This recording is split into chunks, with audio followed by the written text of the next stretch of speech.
Thank you, Shivaji. I hope you will take the same national spirit to Tamil Nadu also. And now, Sri Sanjay Singh ji.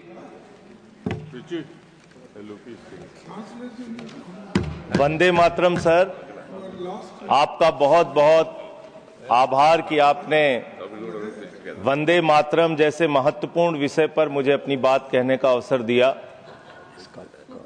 मान्यवर, मैं सोच रहा था कि वंदे मातरम के बारे में उसके 150 वर्ष पूरे होने पर यह चर्चा सरकार के द्वारा क्यों प्रायोजित कराई जा रही है। एक तो यह अच्छी बात है कि देशभक्ति की भावना का विकास सबके अंदर हो। वंदे मातरम के महत्व को सारे देश के लोग समझें, नौजवान समझे, किसान समझे, मजदूर समझे, पढ़ा लिखा समझे, गैर पढ़ा लिखा समझे। यह अच्छी पहल है, लेकिन मैं साथ ही साथ यह भी सोच रहा था तो एक घटना मुझे याद आई मान्यवर। वो घटना थी उत्तर प्रदेश की। हमारे एक ऊर्जा मंत्री हैं माननीय मंत्री जी ए.के. शर्मा जी, उनके सामने व्यापारी लोग पहुंचे। उन्होंने कहा 21 घंटे से लाइट नहीं आ रही, 21 घंटे से लाइट नहीं आ रही, व्यापार बर्बाद हो रहा है, बच्चे रो रहे हैं, हमको गर्मी में बिजली दे दो। मंत्री जी ने कहा जय श्री राम, बजरंग बली की जय, और गाड़ी में बैठ के चले गए। मैं आपके माध्यम से सरकार से पूछना चाहता हूं, क्या भगवान श्री राम ने आपको कहा है कि आप नाकारे और निकम्मे हो जाइए और जनता को अंधेरे में रखिए, बिजली ना दीजिए? यह क्या भगवान श्री राम ने आपको कहा है? यह शिक्षा आपको भगवान श्री राम ने दी है? मान्यवर, मुझे वंदे मातरम आम आदमी पार्टी की रैलियों में, आम आदमी पार्टी की सभाओं में जब भारत माता की जय और वंदे मातरम जोर जोर से लगाए जाते हैं। किसी दिन लगाने का मन हो तो आ जाना हमारी पार्टी के कार्यक्रम में, आपसे ज्यादा तेजी के साथ वहां पर वंदे मातरम लगाएंगे। सदन में भी लगाना चाहते हो लगाओ। तो आप इन नारों के पीछे, ये नारे देशभक्ति के हैं, ये नारे देश की रक्षा के हैं, ये नारे देश को आजादी दिलाने के लिए हैं। ये नारों के पीछे अपने गुनाहों को छिपाने के लिए नारे नहीं है, मैं कहना चाहता हूं माननीय। और आप क्या कर रहे हैं? आप इन नारों के पीछे अपने गुनाहों और अपराध को छिपाना चाहते हैं। वंदे मातरम का मतलब क्या है? वंदे मातरम का मतलब है मातृभूमि की वंदना। मातृभूमि की वंदना। हम मातृभूमि की वंदना करते हैं, तो आप कैसे मातृभूमि की वंदना कर रहे हैं? अरे 1 रुपए में तो एक आम नहीं मिलता। आपने 1 रुपए में अडानी को 1050 एकड़ जमीन और 10 लाख आम और लीची के पेड़ दे दिए। ये मातृभूमि की वंदना, ये आपकी मातृभूमि की वंदना है। आप मातृभूमि को बेचकर मातृभूमि की वंदना कर रहे हैं। ये मातृभूमि की, आज वंदे मातरम पे ही बात करूंगा सर। मातृभूमि की वंदना, मातृभूमि की वंदना हिंदुस्तान के एयरपोर्ट को बेच के नहीं हो सकती।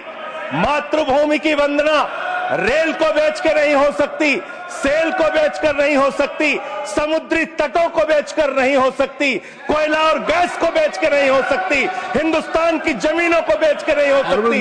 तुम लोग मातृभूमि को बेचने वाले लोग हो, तुम मातृभूमि की वंदना करने वाले लोग नहीं हो। मान्यवर, वंदे मातरम पे ही सुनिए। आज वंदे मातरम के अलावा कुछ बोलूंगा ही नहीं। मातृभूमि की वंदना, इस मातृभूमि की वंदना में जब यहां पे लीडर ऑफ द अपोजिशन बोल रहे थे, मान्यवर, honourable I am not yielding sir, I am not yielding sir, sir I am not yielding sir, I am not yielding sir. जब लीडर ऑफ अपोजिशन बोल रहे थे, ऑथेंटिकेट इट प्लीज देन। जब leader, sir I am not yielding, sir I am not yielding. जब यहां पे leader of opposition बोल रहे थे, नो पॉइंट ऑफ ऑर्डर, खड़गे साहब, उनके मुंह से नो पॉइंट ऑफ ऑर्डर, दलित शब्द निकल गया, दलित शब्द निकल गया। पूरी की पूरी भारतीय जनता पार्टी हाउस में खड़े होकर विरोध करने लगी। दलितों से इतना चिढ़ है आपको? क्या दलित भारत माता के बच्चे नहीं? क्या पिछड़े भारत माता के बच्चे नहीं? क्या आदिवासी भारत माता के बच्चे नहीं? अगर दलितों, पिछड़ों, आदिवासियों की बात होगी तो आप विरोध करोगे? I'll have to give it to LOH. आप विरोध I'll have to करोगे? give it to LOH. You are not on the topic. LOH.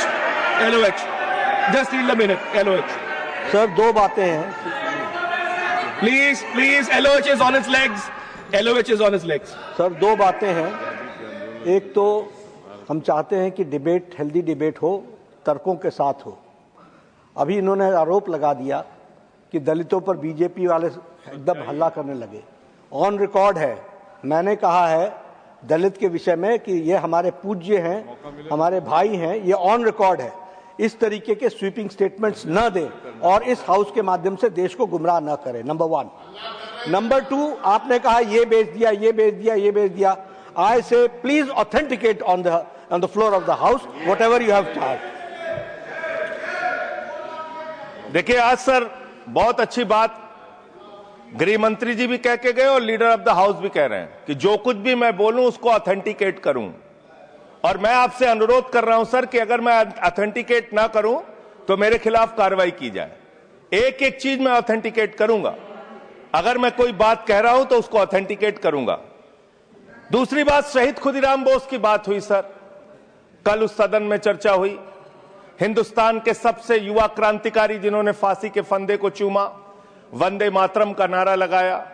शहीद खुदीराम बोस, शहीद रोशन सिंह, शहीद राजेंद्र लहड़ी, शहीद अशफाक उल्ला, शहीद राम प्रसाद बिस्मिल, शहीद प्रफुल्ल चाकी, हिंदुस्तान के तमाम क्रांतिकारियों ने जब फांसी के फंदे को चूमा, शहीद आजम भगत सिंह, शहीद सुखदेव, शहीद राजगुरु, सबने वंदे मातरम का नारा लगाया।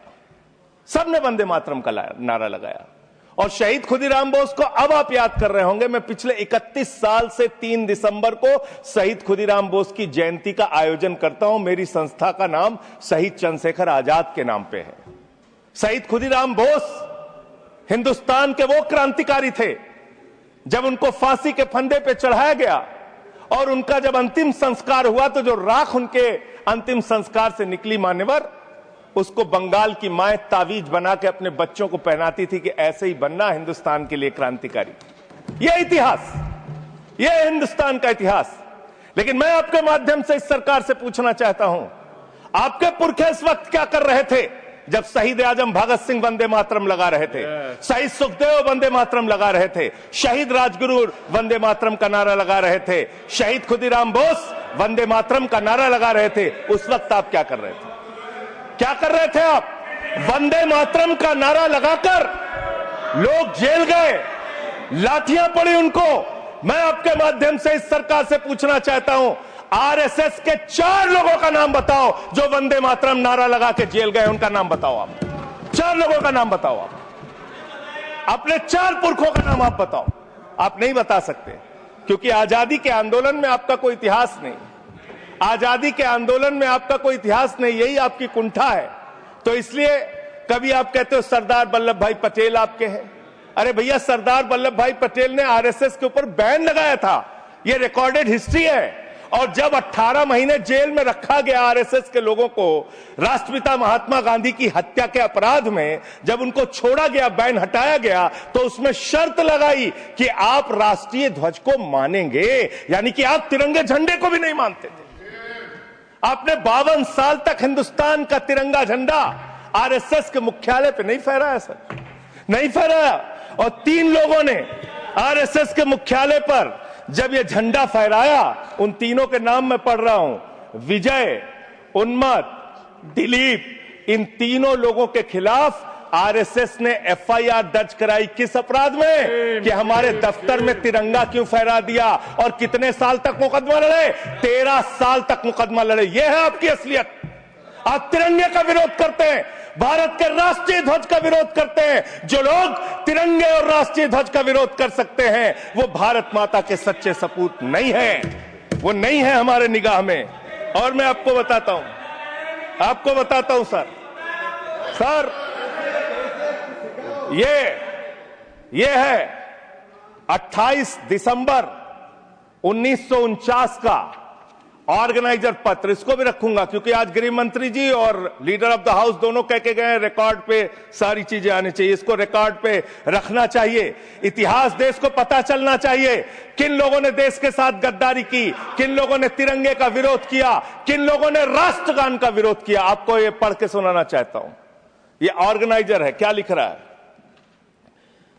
What is the moral sanction behind government's choice of Jan Gana Man, except that it can be made an item of entertainment. आप राष्ट्रगान का विरोध कर रहे हैं, आप भारत के राष्ट्रगान का विरोध कर रहे हैं। आपके मुख्य पत्र में भारत के राष्ट्रगान का विरोध लिखा गया है। इसके लिए भारत के प्रधानमंत्री को और पूरी की पूरी भारतीय जनता पार्टी को, जो अपने आप को आरएसएस को अपना आदर्श मानती है, पूरे देश से माफी मांगनी चाहिए। ये रिकॉर्ड पे लाऊंगा सर, इसको रख लीजिएगा, ये रिकॉर्ड पे रखा जाए। मान्यवर, फिर से बोल दे रहा हूं, 28 दिसंबर 1949 ऑर्गेनाइजर अखबार, जो आरएसएस का मुख्य पत्र है, और इस आरएसएस के मुख्य पत्र में फिर से लिख दे रहा हूं, फिर से पढ़ दे रहा हूं क्या लिखा हुआ है। What is the moral sanction behind government's choice of Jan Gana Man? Unnecessarily it will get provoked. It can be made an item of entertainment. Please continue. ये लिखा हुआ। Sanjay ji unnecessarily provoke. Continue. अच्छा। सर, मैं आपसे ये कहना चाहता हूं कि आपने तिरंगे का विरोध किया, राष्ट्रगान का विरोध किया, वंदे मातरम आपने लगाया नहीं कभी। कोई आपका व्यक्ति देश की आजादी के आंदोलन में जेल नहीं गया कभी। आपने कोई देश के लिए, हमारे यहां अवधि में कहावत है, नाखून कटाए कि शहीद ना बना भैया। तू तो नाखूनों नहीं कटाया भैया, बिना नाखून कटाए शहीद बना चाहता है, बिना नाखून कटाए शहीद। ऐसे काम नहीं चलेगा सर। जिन्ना का भी जिक्र कल दूसरे सदन में हुआ, प्रधानमंत्री जी ने जिक्र किया। जिन्ना के साथ आपके कितने गहरे और मधुर संबंध थे, क्या इस देश के लोगों को पता है? नहीं पता, मैं बताता हूं। श्यामा प्रसाद मुखर्जी जी फजलुल हक की गवर्नमेंट में फाइनेंस मिनिस्टर थे, और फाइनेंस मिनिस्टर रहते हुए उन्होंने अंग्रेज गवर्नर को चिट्ठी लिखी थी। Shyama Prasad followed this and told Governor Herbert, the administration of the Bengal province should be carried on in such a manner that in spite of the best efforts of the Congress, this Quit India movement will fail. ये चिट्ठी लिखी है। आपने भारत छोड़ो आंदोलन के खिलाफ आपके नेता, जनसंघ के पहले राष्ट्रीय अध्यक्ष और तत्कालीन गवर्नमेंट में जो वित्त मंत्री थे, उन्होंने चिट्ठी लिखी अंग्रेज गवर्नर को और कहा कि भारत छोड़ो आंदोलन, जो हिंदुस्तान के क्रांतिकारियों का आंदोलन था, जो देश की आजादी का आंदोलन था, वो आंदोलन कुचल देना चाहिए, खत्म कर देना चाहिए। ये है रिकॉर्डेड हिस्ट्री आपकी। ये आपको, आपके बारे में पूरे देश को पता रहना चाहिए। अब जिन्ना, हाँ, इसको भी सभा के पटल पर रखूंगा। जिन्ना और आपके रिश्ते क्या थे? कितने मधुर रिश्ते थे। एक राज्य में सरकार नहीं बनाई मान्यवर इन्होंने, नॉर्थ वेस्ट फ्रंटियर, सिंध प्रांत और फजलुल हक की गवर्नमेंट। फजलुल हक वो शख्स है जो पाकिस्तान बनने के बाद वहां की सरकार का गृह मंत्री बना। आपके रिश्ते उन लोगों के साथ थे, ये देश को पता होना चाहिए।